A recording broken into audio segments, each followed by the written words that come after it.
श्री स्वामी महाराजांचा प्रकट दिन आहे बघा। आता मी इथं नैवेद्य बनवते। आता मी रवा भाजून घेणार आहे। इथं अर्धा वाटी मी रवा घेतलाय।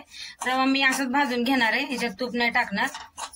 आणि याच्या सोबतच आता मी थोडंसं 1 चम्मच बेसन घेणार आहे, ते पण आपण याच्या संगच भाजून घेऊ। मस्त लागतो याचा शिरा, आपण बेसन मिक्स करून बनवलं का। आता आपल्याला रव्याला चांगलं भाजून घ्यायचं बघा, खरपूस। आपल्याला बघा रव्याचा असा कलर बदलून घ्यायचा हलकासा असा, आणि मग याला काढून घ्यायचं आपल्याला। हे बघा असं बदलून घ्यायचा कलर। हे बघा असा रंग बदलून घेतलाय मी याचा। आता याच्यात मी ड्रायफ्रूट पण टाकून याला भाजून घेणार आहे मी याच्या संगत। हे बघा असं काजू बदाम घेतलेत, हे पण आपल्याला रव्या आणि बेसन संगत परतून घ्यायचंय। हे बघा मस्त परतून झालंय। आता याला पण काढून घेऊया एका भांड्यात। इथं बघा मी रवा काढून घेतला, आता साखर टाकूया।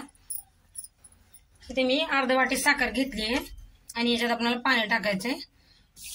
पाणी थोडंसं जास्त टाकायचं आपल्याला।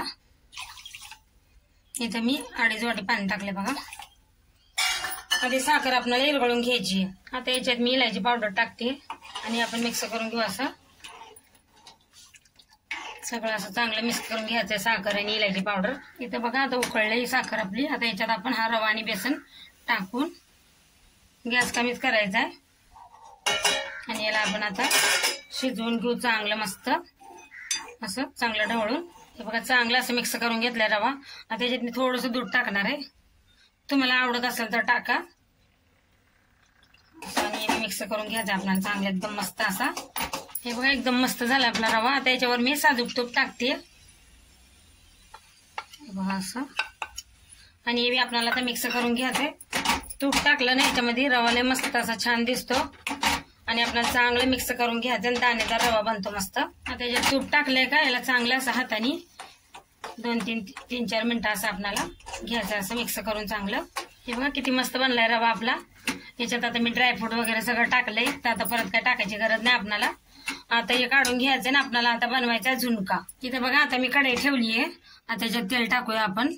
तेल जरा जास्तच लागतं, सुक्का झुणका म्हणलं का तेल लागतं जास्त। आता याच्यामध्ये आपल्याला तेल गरम करून घ्यायचं चांगलं, आणि याच्यात मी इथं जिरे मोहरी टाकणार आहे। हे तडतडले का मग याच्यात आपल्याला हिंग टाकायची आहे। आता याच्यात हिंग टाकूया, हिंग तडतडू द्यायची चांगली। आणि इथे मी कढीपत्ता घेतलाय, हे पण टाकूया।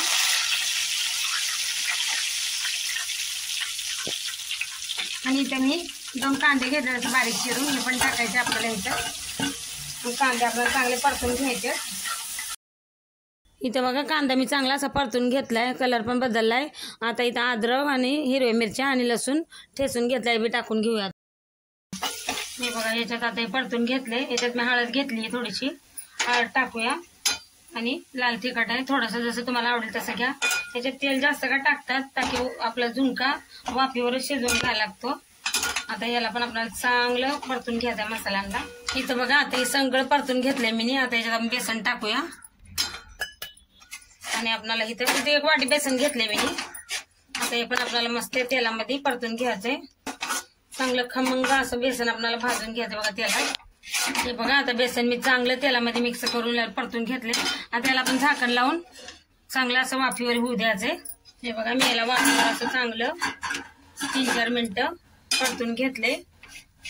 बेसन बघा किती मस्त असं सुट्ट सुट्ट मोकळं मोकळं झाले। आता ह्याच्यात आपल्याला कोथिंबीर टाकायची आहे। सगळ्यात अगोदर पहिले चवीपुरते मीठ टाकायचं आपल्याला, चवीपुरतं टाकायचंय। थोडीशी साखर टाकायची आहे, आणि असं चांगलं मिक्स करून घ्यायचं आपल्याला। आता ह्याच्यात मी कोथिंबीर टाकणार आहे थोडीशी,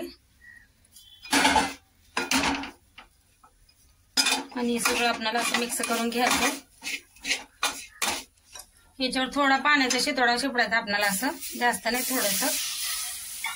आणि झाकण लावून याला परत एकदा आता थोडंसं वाफवून घ्यायचं झुणका आपल्याला। हे बघा मस्त झाला आपला सुक्का झुणका। आता याला आपण काढून घ्यायचं। थोडीशी वरतून कोथिंबीर परत टाकते मी याच्या, आणि आता काढून घ्यायचे। आणि आता आपल्याला चपात्या बनवून घ्यायच्या। इथं बघा आपण आता चपात्या बनवून घेऊया। पीठ मी मळून ठेवलं होतं अगोदरच।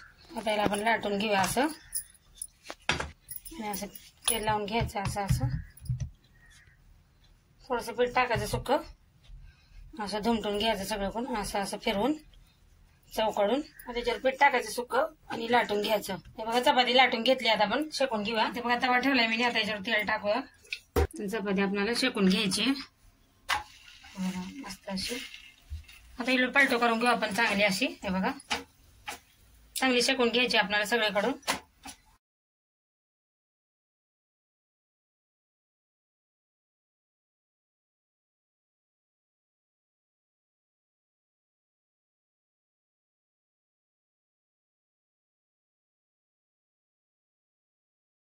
हे बघा तयार आहे आपलं स्वामी महाराजांचं निवेदाचं ताट. तर व्हिडिओ आवडला तर लाईक करा, चॅनलला सबस्क्राईब करा.